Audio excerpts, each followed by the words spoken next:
Hello, we are back with Thermochemistry 102. This is part 2, and these are just two examples of using heat of formation to find a heat of reaction. And so for our two examples, they're just going to be really simple, basic calculations. What we're doing is calculating the heat of reaction for the following reactions. We have two balanced equations here. One is for the combustion of C4H10, producing carbon dioxide gas and water liquid.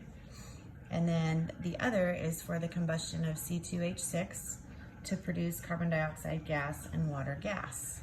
So I just wanted to do two separate examples to demonstrate that the state of matter does make a difference. So we want to remember that heat of reaction is equal to the sum of the heats of formation of the products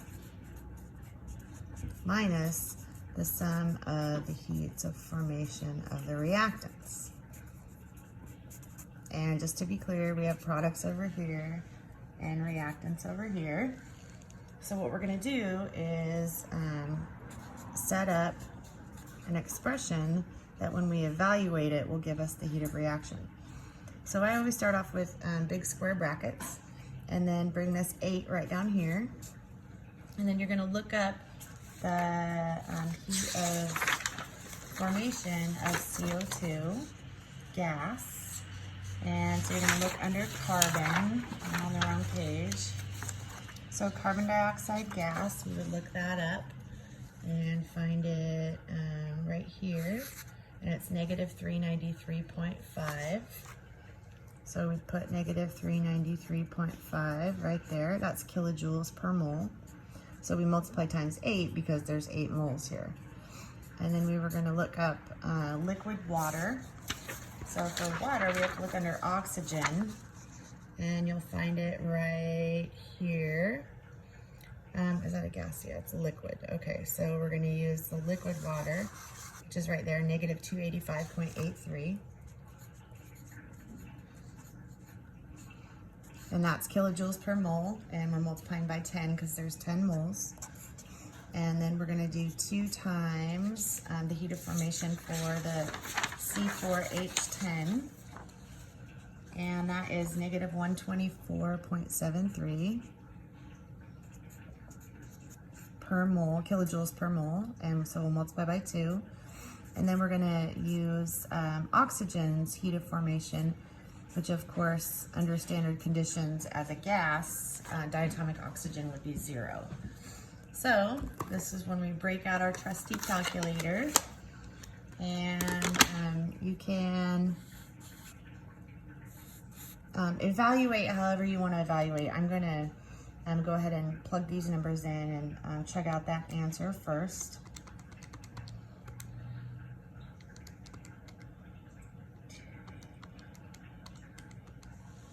Okay, so within these brackets, I get negative 6,006.3 minus, so we'll just keep those square brackets there.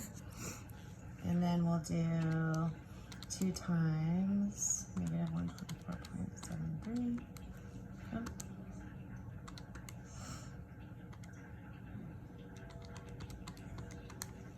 And that gives us negative 249.46.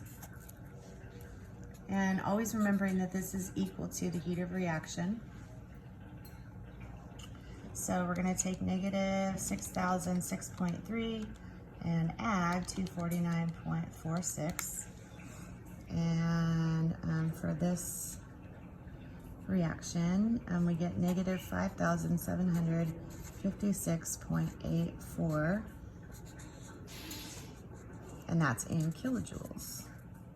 And we're not saying kilojoules per mole because it's actually kilojoules per 2 moles of C4H10, per 13 moles of O2, per 8 moles of CO2, and per 10 moles of H2O liquid. So there's that example. And we're going to do the same thing down here, remembering, of course, that heat of reaction is equal to the sum of the heats of formation of the products minus the sum of the heats of formation of the reactants. Okay, so for this one, we used water gas, which is going to give us a different heat of formation for the water. So we want to look at heat of reaction, and we're going to go 4 times CO2's number, which we looked at before. As a gas, it's negative 393.5, plus, then we're going to use 6 times water gas. Hello. So we're going to look up water gas under oxygen. So water gas is negative 241.82.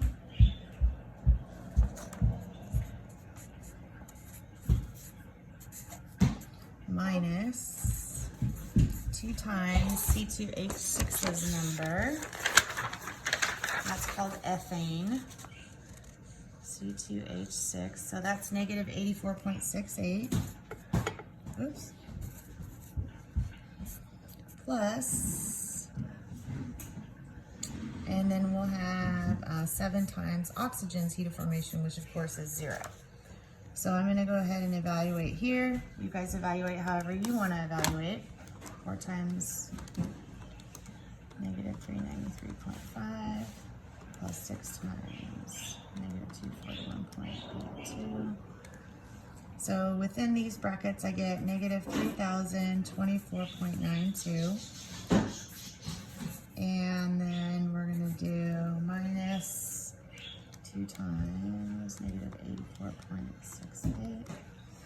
And we get negative 169.36. And that's equal to our heat of reaction. This expression is allowing us to find heat of reaction. So negative 3024.92 plus 169.36. And we get negative 2855.56 kilojoules. So there's our heat of reaction.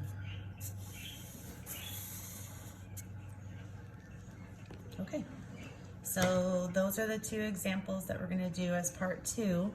I am going to come back with a really short third part and just demonstrate if you're asked for a heat of formation, what to do, and you're given a delta H reaction.